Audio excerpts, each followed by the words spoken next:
Hello students, आज हम अपना पैक्ट विद द सन का lesson 4 the old clock shop शुरू कर रहे हैं। लेसन 3 हम कंप्लीट कर चुके हैं। आज लेसन 4 पढ़ेंगे द ओल्ड क्लॉक शॉप, पुरानी घड़ी की दुकान। देखिए, मैं थोड़ा सा समरी टाइप इसमें पहले आपको बताना चाहूँगी।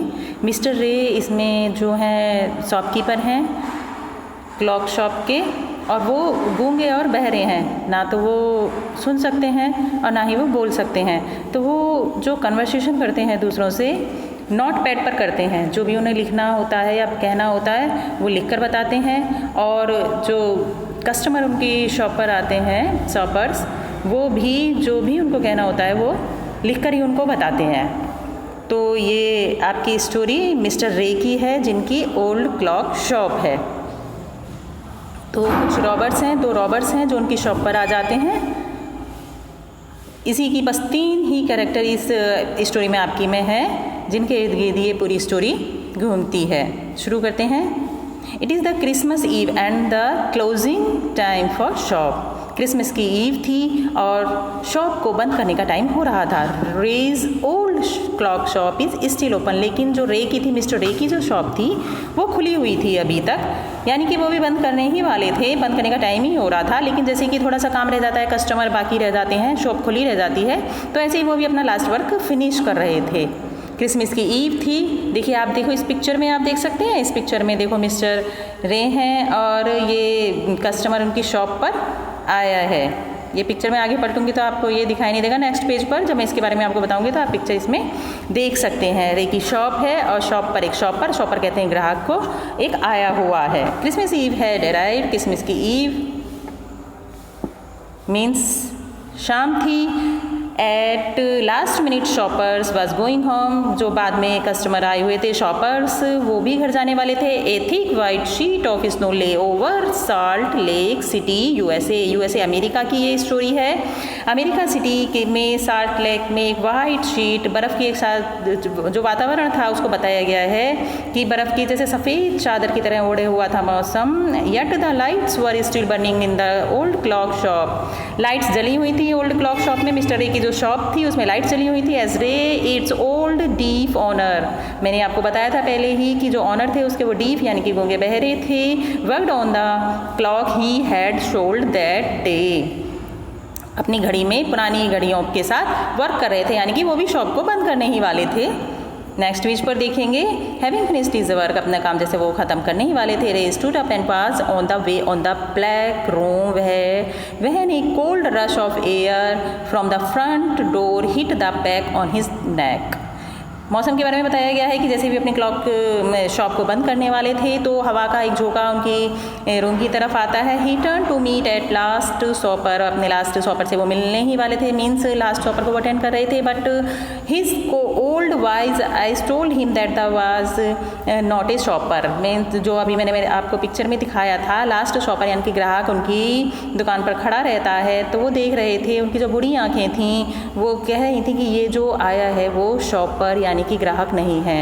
उनकी जो अनुभवी आंखें ही मिस्टर रे की, वो समझ जाते हैं कि मेरी जो शॉप पर आया है ये ग्राहक नहीं है, कोई लुटेरा है। और उनकी जो अनुभवी आंखें थी वो सही समझ रही थी, जो आने वाला था वो ग्राहक था ही नहीं, वो मिस्टर रे की शॉप को लूटने आए थे। उनका मूड यही था कि हमें मिस्टर रे को शॉप में, मतलब उन्हें लूटना था। ही शॉ 2 मैन, वो दो आदमियों को देखते हैं, वो 2 थे जो उनकी शॉप पर आए थे, रॉबर्स, वो 2 थे। वन ऑफ हिज 20s, जो एक था वो 20s की एज का था, द अदर क्लोजर टू 50, और जो दूसरा था 50 की एज के आसपास का था। The younger man remained at the door, जो यंगर था वो डोर पर रह जाता है। The older man approach the counter with no sign of friendship in his eyes. जो बूढ़ा आदमी था वो मिस्टर रे के पास आ जाता है, लेकिन फ्रेंडशिप का कोई भी साइन यानी कि उनकी आंखों में नहीं था। जैसे कि लुटेरे गुंडे को देखकर ही आंखों में उनके पता अलग सा ही भाव होता है। जो नॉर्मल इंसान होता है उनका फेस देखकर अलग ही पता चलता है, लेकिन जो अलग टाइप के इंसान होते हैं उनकी आंखों में अलग ही शाइन होता है। वैसा ही मिस्टर रे ने उनकी आंखों में देखा।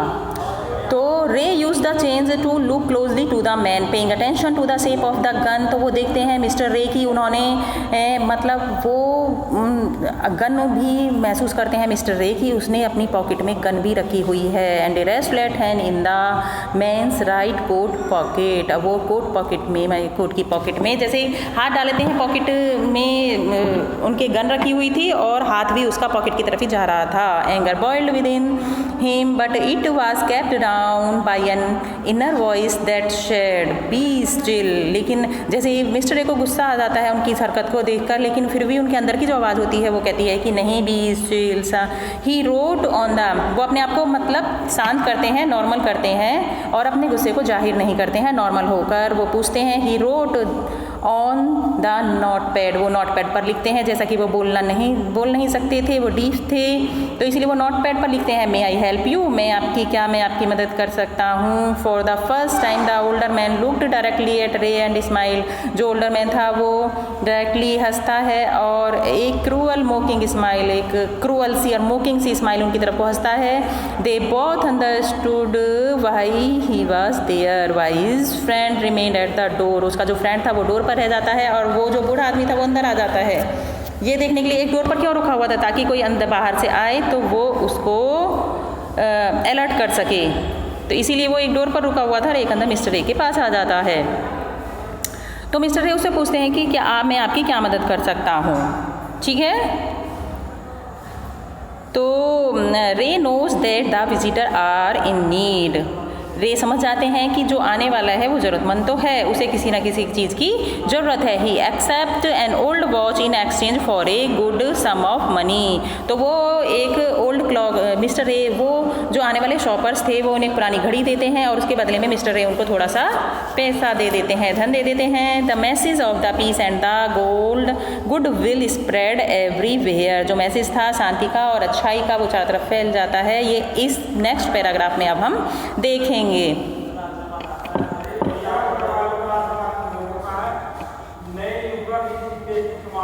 हाँ, pocket watch. He was not a pound broker. तो वो जो आने वाला जो वो था शॉपर, वो कहता है कि जब वो देखता है कि मिस्टर रे गूंगे और बहरे हैं, वैसे तो वो लूटने के अंदाज में आए थे, अब उन्हें लूटना भी चाहते थे, लेकिन जब उन्हें पता चलता है कि मिस्टर रे गूंगे और बहरे हैं तो वो अपना इरादा छोड़ देते हैं। अब वो सोचते हैं कि अब हम क्या करें, लूटना तो हमें है नहीं। तो वो क्या करते हैं, उनके पास एक पुरानी घड़ी थी और वो मिस्टर रे को देकर उसके बदले में कुछ लेना चाहते हैं। हालांकि मिस्टर रे पाउंड ब्रोकर नहीं थे, पाउंड ब्रोकर होता है गिरवी रखकर कोई भी चीज़ और उसके बदले में पैसा देना, लेकिन मिस्टर ब्रोकर पाउंड ब्रोकर तो नहीं थे, लेकिन वो चाहते थे कि कैसे भी ये जो स्थिति मेरे सामने आ गई है मैं कैसे ही इसको टाल सकूं। तो वो क्या करते हैं, he was not a pound broker, हालांकि वो पाउंड ब्रोकर तो नहीं थे, but at the same time could not से नो टू नीडी पीपल। लेकिन ये जैसी परिस्थितियाँ थीं वो उस व्यक्ति को ना नहीं कर पाए।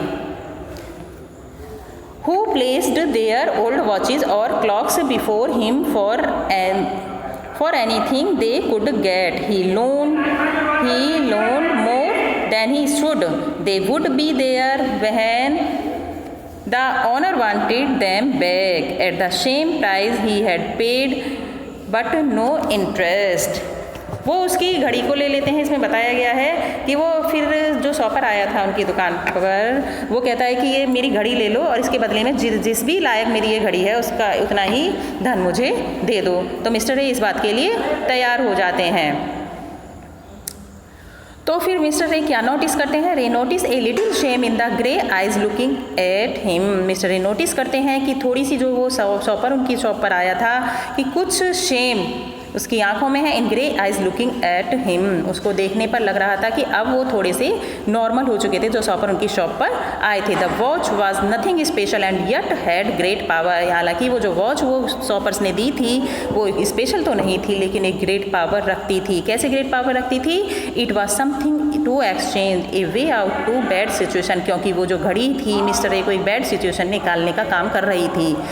तो वो घड़ी लेकर मिस्टर रे ने उनको धन दे दिया और जो सिचुएशन के सामने आई थी वो दूर होने वाली थी। तो इसीलिए वो जो वॉच थी एक ग्रेट पावर रखती थी। It was something to exchange a way out a bad situation, knowing that great need had brought the man to his shop in the first place. Ray asked, how much do you need for it? तो mister रे पूछते हैं कि आपको इसके घड़ी के बदले में कितना पैसा चाहिए? तो he reply came back on the note pad, तो वो अपने नोट पैड पर अपना नोट लिखता है, what ever it is worth, जितनी की भी ये आपको लगती है उतना ही पैसा मुझे आप दे दीजिए. Ray reached into his cash box, pulled out a $50, तो रे अपने कैश बॉक्स के पास जाते हैं और $50 उसमें से का $50 का एक नोट उठाते हैं, and passed it into the man's hand, और वो मैन के हाथ में दे देते हैं. At they shook hand, Ray looked into the man's eyes, they seemed to say thanks. जैसे ही रे उनकी आंखों में देखते हैं पैसा देने के बाद, $50 का नोट देने के बाद, तो ऐसा महसूस हो रहा था कि जैसे वो उनको कह रहा हो थैंक यू, धन्यवाद. यू बोथ न्यू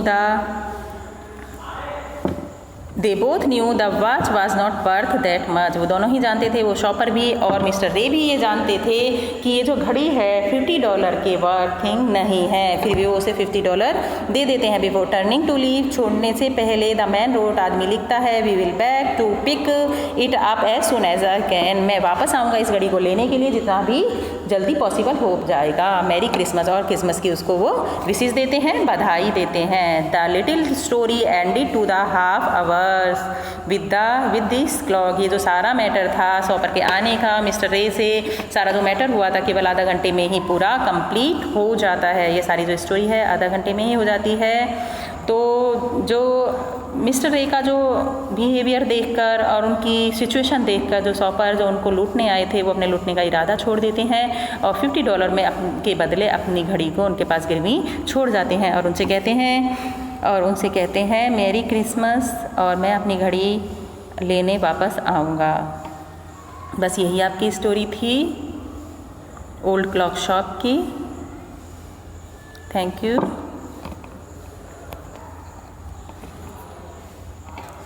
अब आपको इसका वर्क करवाया जाएगा. देखिए ये इसमें भी आप पिक्चर में देख सकते हैं जो शॉपर आया हुआ है